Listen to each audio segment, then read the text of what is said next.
દિવાળીને આગલા દિવસે બજારોમાં છેલ્લા કલાકોની ખરીદી કરતા જોવા મળ્યા. તેમાં પણ ફટાકડા બજારમાં મોડી રાત્રે ફટાકડાનું ભારે વેચાણ થયું.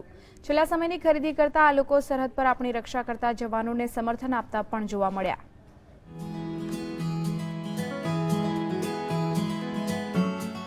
દિવાળીને આગલા દિવસે લોકો બજારોમાં ફટાકડાઓની છેલ્લી ખરીદી કરતા જોવા મળ્યા.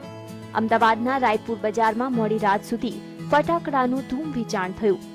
આ વખતે ચીનના ફટાકડા માર્કેટમાં જોવા મળ્યા નથી, જેથી શરૂઆતમાં ફટાકડા બજાર થોડું ઠંડુ હતું.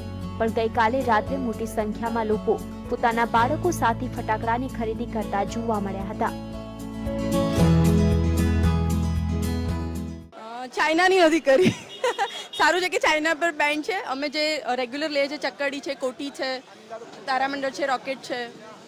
અમે એકચ્યુઅલી રાયપુરમાં એટલા માટે આવીએ છીએ કે ત્યાં ક્વોલિટી અને પ્રાઇસ વાઇઝ બધું ઓકે હોય છે, એટલા માટે. એ ચાઇનીઝ ક્રેકર્સ યુઝ ના કરે એની મારી હમ્બલ રિક્વેસ્ટ છે. અને હું બહુ જ એટલો બધો ફોર્સફુલી કહેવા માંગુ છું કે ફાયર ક્રેકર્સ આપણા ઇન્ડિયામાં યુઝ થવા ના જોઈએ. ઇમ્પોર્ટ બી ના થવા જોઈએ અને યુઝ બી ના થવા જોઈએ અને સેલિંગ બી ના થવું જોઈએ. કે ચાઇનાના ફટાકડાને જાકારો આપી અને આપણી તાકાતનો ચમકારો બતાવવાનો એ બતાવ્યો છે પબ્લિકે. અને ચાઇનાના ફટાકડાને ખરેખર જાકારો આપ્યો છે. અને આપણા ફટાકડાનો ઉપયોગ આપણી પબ્લિક કરે અને માપના ફોડે, વ્યાજબી ફોડે, એમાં મજા છે. વિદેશીનો બહિષ્કાર મૂળમાં બસ. તો બીજી તરફ રાયપુર માર્કેટની મહિલાઓએ ભારતના સૈનિકોની ચિંતા કરતી જોવા મળી હતી. બંદૂકોનો વેપાર કરતી મહિલાઓએ ભારતીય ગન વેચીને પોતાનો દેશ પ્રેમ દર્શાવ્યો હતો. સરહદ પર તણાવની સ્થિતિ છે.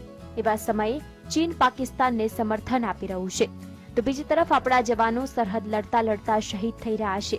એવા સમયે ચીનને પાઠ ભણાવી પાકિસ્તાનને સબક શીખવાડવાની શરૂઆત તો અમદાવાદીઓએ જ કરી છે. સાથે દિવાળીના પર્વે ભારતીય સૈનિકોને પોતાનું સમર્થન આપી તેમનો જુસ્સો પણ વધાર્યો છે. કેમેરામેન કનુ ભરવાડ સાથે કિશન કાંટેલિયા, GSTV, અમદાવાદ.